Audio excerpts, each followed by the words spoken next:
Mheshimiwa Spika, amani tulio nayo kwa kiasi kikubwa inalindwa na uimara na ufanisi wa mahakama zetu na vyombo vingine vya kusimamia haki. Hii ni kwa sababu amani na utulivu hustawi pale ambapo haki huonekana kutendeka.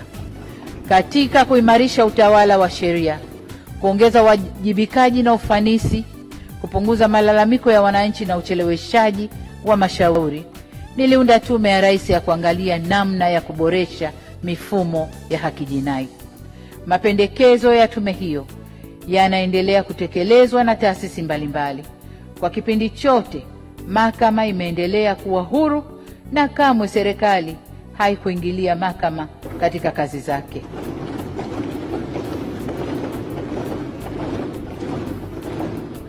Ili kuboresha utendaji na ufanisi wa mahakama, tumeongeza bajeti ya mahakama kutoka shilingi bilioni 166.2 mwaka 2021 mpaka kufikia shilingi bilioni 321 kwa mwaka 25-26, sawa na ongezeko la 93%.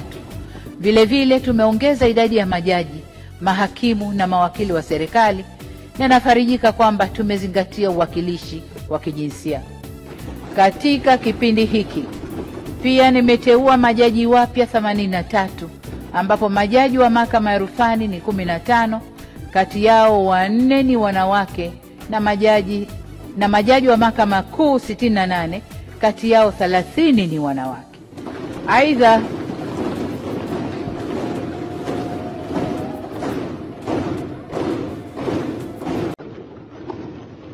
Mheshimiwa Spika, waheshimiwa wajumbe, mtakubaliana nami kwa uhuru wa habari na uhuru wa watu kutoa maoni yao umeongezeka.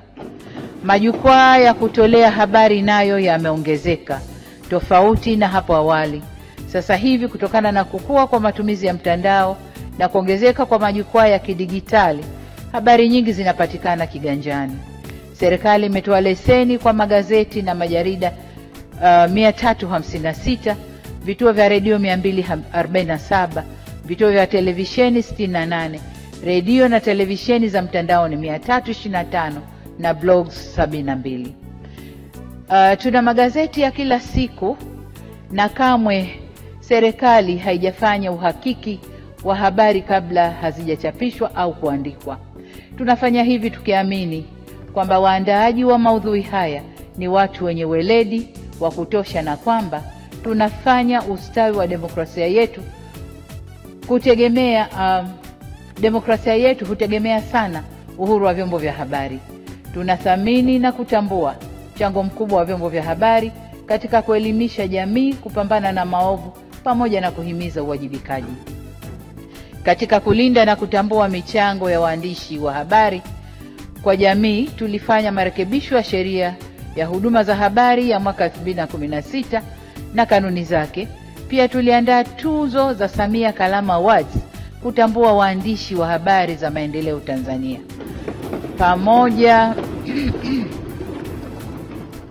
Pamoja na hatua hizi zote, hatukusita wala kuchelea kuchukua hatua pale uhuru huu ulipotumiwa vibaya na kusitisha au kutishia kuleta vurugu nchini pamoja na kuvuruga usalama wa jamii, au pale uhuru huu ulikiuka sheria za nchi au maadili, mila na desturi za Kitanzania.